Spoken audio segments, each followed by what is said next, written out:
Assalamualaikum warahmatullahi wabarakatuh. Sebelum kita melanjutkan pembahasan dengan materi berikutnya, kita akan mereview dulu materi yang telah kita pelajari di auditing 1. Kalau kalian masih ingat, ketika di awal pembelajaran auditing 1, kita membahas tentang definisi dari auditing, jenis-jenis jasa assurance yang diberikan oleh auditor, kemudian kita juga membahas tentang bagaimana sih profesi auditor itu, dan sampai akhirnya kita membahas sebagian besar materi di auditing 1 adalah tentang proses audit.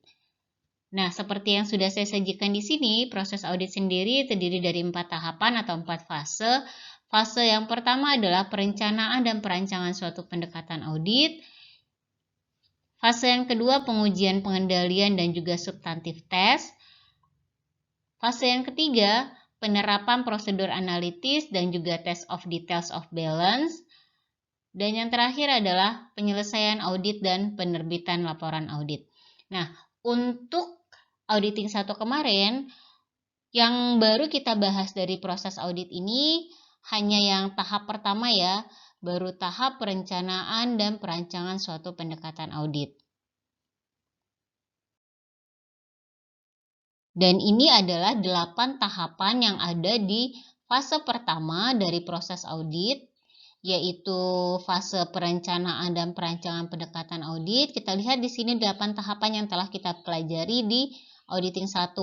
Ada tahap penerimaan klien dan pembuatan rencana audit, kemudian memperoleh pemahaman tentang bisnis dan industri klien, menilai risiko bisnis klien, melaksanakan prosedur analitis pendahuluan, menetapkan materialitas, menilai risiko yang dapat diterima dan juga risiko inherent, kemudian memahami pengendalian internal dan menilai risiko pengendalian, selanjutnya mengumpulkan informasi untuk menilai risiko kecurangan, dan terakhir berdasarkan 7 tahapan sebelumnya, maka auditor di tahap pertama ini akan menyusun strategi audit keseluruhan dan program audit.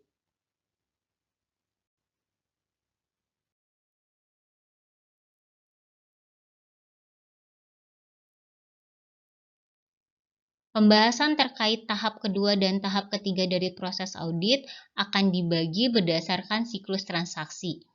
Kita lihat siklus yang pertama adalah siklus penjualan dan penagihan, kemudian siklus akuisisi dan pembayaran, siklus penggajian dan personalia, siklus persediaan dan pergudangan, siklus akuisisi modal dan pembayaran kembali, dan yang terakhir adalah siklus kas dan instrumen keuangan. Nah, dari gambar ini kita lihat bahwa semua siklus dari siklus penjualan, siklus akuisisi, penggajian, persediaan, dan siklus akuisisi